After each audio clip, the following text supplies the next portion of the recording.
Welcome back to another episode of Star Wars Galaxy of Heroes. As always, it's me, the Smithy D. In today's video, we're going to be doing another arena review, and that's going to be on Brother Nero. A big shout out to his guild, Dark Lords of Old.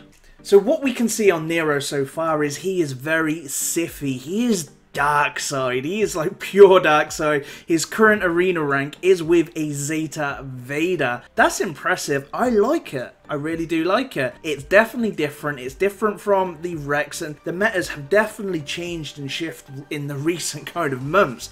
And it's always good to see a Vader taking that #1 spot. So the team that we can see that his current rank, he's got a Vader, TIE Fighter Pilot, My Man Nihilus, Sith Assassin, and Shore Trooper.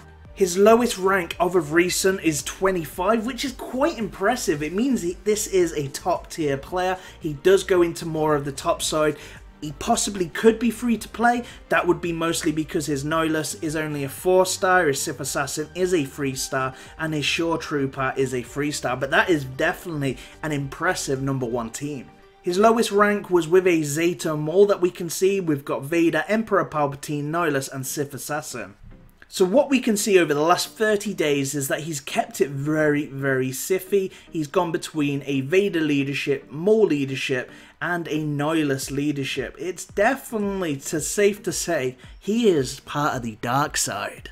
So I've been looking through your mods and I do find some issues with them. I think one of the priorities that you should probably be having is getting some more mods.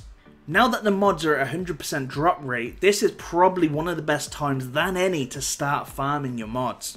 The setup of how you've got your Vader, I think it's perfect in the concept that you've got, but you definitely need to start working on some better mods, and if you do have those mods stored away, then definitely change them between your arena teams to make it that little bit stronger on the defense.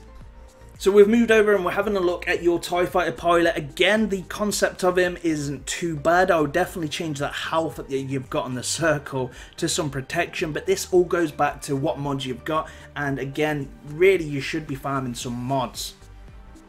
The offense you could change to a potency, but my fear is that you probably don't have any potency, so there is definitely room for improvement there. You can keep offense on him if you really wanted to, but I just normally prefer potency, just so you can apply more buff immunity and get that important ability block.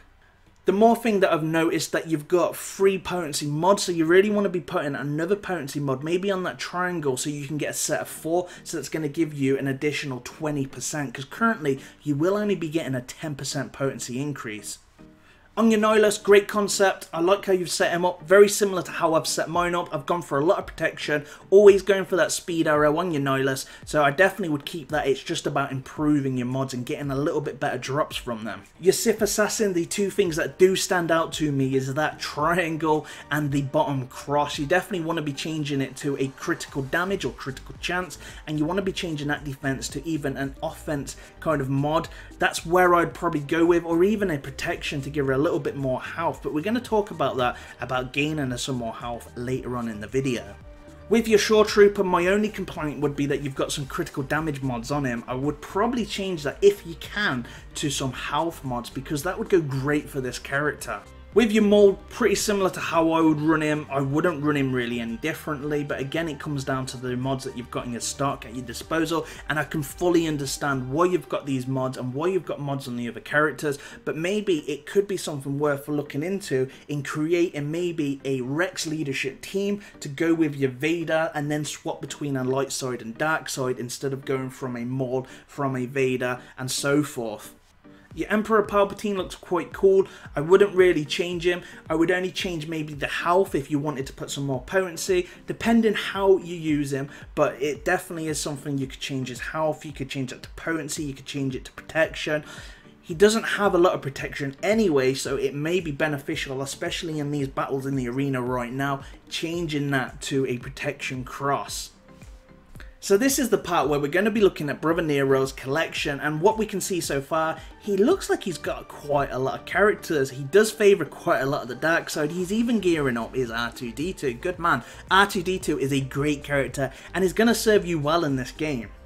So we're going to see what parts you should be working on, what are classed as a meta character, what could potentially be some meta characters. So we're going to have a look right now, and what we can see straight away is 5s. You want to be working on 5s if you're using his starship in the fleet. He has one of the best starships for that, and if you're into your Zetas like I am, then that is a character that's going to help you improve your rank and maintain it in the fleet arena. So I can see you've got a 7-star Rex. In my opinion, he's a great character and would serve you very, very well. He's not too difficult to get to a gear 11, but he's going to be that missing piece where you can now swap teams and you don't have to rely so much of changing between a Vader and Maul. You could go a completely separate route and just change it up when you feel like it instead of staying Darkside. Grand Moff Tarkin is working very, very well with a Zeta Vader leadership, and it should be one of your priorities to also gear him up. He works well for the Rancor raid as well. I can see here that you've unlocked your General Kenobi, so a big congratulations to you. I definitely know how long that takes, but you want to be gearing this character. He takes a very long time and takes a hell of a lot of Cabantes, so you do really want to be working on him because he's definitely going to be great for your team, and you could run him with a Shore Trooper and Kenobi in your team, or just take Shore Trooper completely out. So going forward, what I would like you to work on, if you are wanting to keep with the Sith lineup using a Zeta Vader or even using a Maul, you're still going to need to put some investment into your Darth Nihilus, even Sith Trooper, if you are wanting to potentially run him, but you definitely need to start doing Sith Assassin. She is one of the important components to your team, and she's currently sitting at a lower star level. Nihilus is no different. Nihilus can be ran at a certain star level, but he's currently in the shard shop, and we don't know how long that's going to be lasting for. And after that period, it's going to be all about getting him from a hard node or paying those crystals to get his character shards. What I would like you to work on as a priority is General Kenobi, because he's going to be bringing that cleansing aspect to your team and be your auto taunter. You can move him around the game as much as you like and put him in many different teams. The biggest decision that you may currently need to make is either to take your Sith Assassin to 7 stars or go after some more mods. In my opinion, it may be best to finish your Sith Assassin while she's there because you're using her in most of your squads.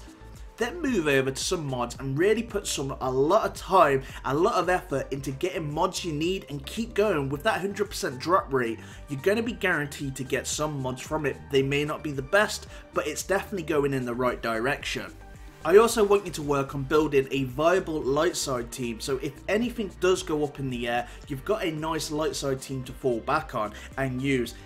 Some could start at a Qui-Gon Jinn Zeta lead, others could start with the Rex leadership. It's completely up to yourself, but as you have Rex at 7 stars and he is nearly geared there to a gear 11, you're not that far away. It is definitely where I would start because he's not needing any Zetas. On that note, we're going to wrap things up, and I hope this has been not only helpful to you, Nero, but anybody that's watching this video. If you have enjoyed the video, then please make sure that you do give it the thumbs up. Thank you very much for watching today. I'm the Smithy D. May the Force be with you, always.